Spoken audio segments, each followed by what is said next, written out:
Hello दोस्तों, आप सभी का स्वागत है आपके YouTube channel energy concepts with NK Chaudhary. आज एनर्जी सेविंग की अगली सीरीज में दोस्तों हम बात करेंगे कमर्शियल बिल्डिंग्स की। जैसे आपके हॉस्पिटल्स हैं, ऑफिसेज हैं, होटल्स हैं, वहाँ पे आप कैसे एनर्जी को सेव करें, क्योंकि जहाँ वहाँ पे क्या एक लिमिटेड स्कोप होता है एनर्जी सेविंग का। मोस्टली एसी, एचवीएसी, लाइटें ये सब रहती हैं, डीजी। तो आप कैसे वहाँ पे आप मैक्सिमम आउटपुट लेके आए, तो आइए हम बात करते हैं। तो दोस्तों इसमें जो सबसे पहला पॉइंट है वो है एसी, एयर कंडीशनिंग। जो ये पॉइंट है, एसी में दोस्तों सबसे ज्यादा एनर्जी सेविंग का स्कोप होता है। सबसे पहले तो आप क्या करेंगे, एक बेसिक पॉइंट करेंगे, जितने भी आपके विंडो डोर है उस पर आप वेदर स्ट्रिपिंग लगा देंगे। मतलब जो पर्दा टाइप रहता है वो आप लगा देंगे, ताकि मिनिमाइज फिल्ट्रेशन हो कंडीशन एयर का। ठीक है, बाहर का आदान प्रदान जो एनर्जी का है उसको हम रोकने के लिए एक इसको पर्दे की दीवार टाइप हम लगाने के लिए आपको बोल रहे हैं। ओके दोस्तों। दूसरा, जब आप ऑफिस में आते जाते हैं तो सेल्फ क्लोजिंग डोर्स, जो कि मोस्टली अवेलेबल होते हैं लेकिन बहुत जगह अभी पुराने डोर्स हैं, तो आप सेल्फ क्लोजिंग डोर्स को इस्तेमाल कीजिए, ताकि जैसे ही पर्सन अंदर आया, अगर गलती से गेट बंद करना भूल गया तो अपने आप दरवाजा जो है बंद हो जाए। दूसरा है दोस्तों टेम्परेचर। ये तो स्टडी भी है कि आप जितना एसी का टेम्परेचर मैक्सिमाइज करके चलाओगे, जैसे 25-26 डिग्री एक ऐसा टेम्परेचर रहता है गर्मी के सीजन में नॉर्थ साइड में, या आप साउथ में भी हैं वहां भी ऐसे ही रहता है। तो 25-26 डिग्री पे आपको मैक्सिमम एफिशिएंसी एसी की मिलती है। आपका रूम टेम्परेचर भी आपके कंट्रोल में रहता है और आपको एसी से मैक्सिमम एफिशिएंसी भी मिलती है। तो आप 25-26 डिग्री पे अगर आप चला रहे हो तो आपके एनर्जी बिल में 5 स्टार एसी में as compare to 18 to 19 degree दोस्तों 500 रुपए तक की बचत कंफर्म है। ये तो 5 स्टार की बात है। अगर आपका लो स्टार एसी है और आप 26-27 पे चलाओगे तो आप 1000 से 1100 रुपए तक बचा सकते हो एसीज में एट द वर्क प्लेस। और अगर आप घर में भी चलाओ तो घर में भी आपको 400 से 500 की एनर्जी सेविंग बिल्स में मिल जाएगी इस पर्टिकुलर टेम्परेचर पे। अब हम एसी में तीसरी बात करते हैं, चिल्ड वाटर लिविंग टेम्परेचर। जैसे आपके वहाँ चिल्लर है, ओके दोस्तों, और 60 डिग्री सेल्सियस के आसपास उसका चिल्ड वाटर का टेम्परेचर है। तो थंब रूल क्या बोलता है? थंब रूल ये बोलता है, जो आपका सेंट्रीफ्यूगल चिल्लर है उसकी एफिशिएंसी लगभग 2.5% के आसपास बढ़ जाएगी जब आप चिल्ड टेम्परेचर कर जो चिल्ड जो वाटर है उसका टेम्परेचर जब 1 डिग्री बढ़ा दोगे। इसको याद रखिएगा, ये थंब रूल ऐसा नहीं है, ब्यूरो ऑफ एनर्जी एफिशिएंसी की पर्टिकुलर स्टडी के बाद निकला है। अगर आप पर्टिकुलर 1 डिग्री टेम्परेचर बढ़ा दोगे तो आप मिनिमम 2% की एनर्जी सेविंग कर लोगे। ओके दोस्तों, अगर आपके पास चिल्लर है तो आप इसको इस्तेमाल कर सकते हैं, इस पॉइंट को आपको डेफिनेटली फायदा होगा। नेक्स्ट में दोस्तों सिस्टम आता है, एसी की हमने बात कर ली है, कूलिंग सिस्टम की, लाइटिंग सिस्टम। तो लाइटिंग सिस्टम में दोस्तों मैंने अभी रिसेंटली ही एक वीडियो बनाई है, एनर्जी सेविंग टिप्स इन लाइटिंग। तो आप उसमें जाके सारे पॉइंट्स को चेक कर सकते हैं कि लाइटों में हम कहाँ कहाँ पे एनर्जी सेव कर सकते हैं, जहाँ पे आपका लक्स भी डिस्टर्ब ना हो और इल्यूमिनेस भी डिस्टर्ब ना हो।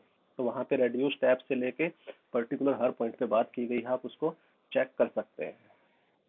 दूसरा दोस्तों, बिल्डिंग्स में हमारे क्या होते हैं, एयर हैंडलिंग यूनिट्स भी रहती है। तो एयर हैंडलिंग यूनिट्स में मोस्टली क्या होता है, एक मोटर लगती है, तो जो कि एक फैन है। तो दोस्तों फैन के लिए भी मैंने एक आपको अलग से एक एनर्जी सेविंग टिप्स बना के दिया है, लेकिन इसमें अगर मैं बताऊं तो आप फैन की पर्टिकुलर स्पीड, जैसे आप वीएफडी लगा के भी इसमें एनर्जी सेव कर सकते हो। अगर आप वीएफडी नहीं लगाना चाहते हो तो आप फैन की मोटर की जो पुली है उसका साइज कम करके भी आप पावर कंजप्शन बचा सकते हो, एनर्जी सेव कर सकते हो। नहीं तो अगर नॉर्मल वी बेल्ट है आपकी तो कोक टाइप की वी बेल्ट लगाइए, वहां आपको लाइफ भी अच्छी मिलेगी और आपको एनर्जी सेविंग भी डेफिनेटली मिलेगी। फिर उसके बाद आते हैं दोस्तों एयर फिल्टर पे। तो देखिए, अगर आपका एयर फिल्टर आपके लगे हैं लाइन में, अगर वो चौक है तो अभी दोस्तों सक्शन में हमारी मोटर को ज्यादा काम करना पड़ता है, सिंपल सी बात है। तो आप एयर फिल्टर्स को अपने रेगुलर मेंटेनेंस कीजिए, उनको चेक कीजिए, जितना सक्शन इजीली होगा उतना डिस्चार्ज मोटर का इजीली होगा और वहां पे भी आप एनर्जी बचा सकते हैं। तो इन पॉइंट ऑफ दोस्तों मेंटेनेंस पॉइंट ऑफ व्यू काफी है। मेंटेनेंस पॉइंट ऑफ व्यू से भी आप जाओगे तो आप 10 से 12% एनर्जी आप दिखा सकते हो, क्योंकि कमर्शियल बिल्डिंग में एक लिमिटेड स्कोप है। आप अपने मैनेजर को या हेड को तो पहले के बिल और अब की मेंटेनेंस जो अभी बताई गई है इनको करके अभी के बिल में अच्छा खासा आप डिफरेंस ला सकते हो, आपकी वर्किंग को आप नोटिस करवा सकते हो। तो दोस्तों एक समरी पे आ जाते हैं हम, जो पॉइंट टू पॉइंट है।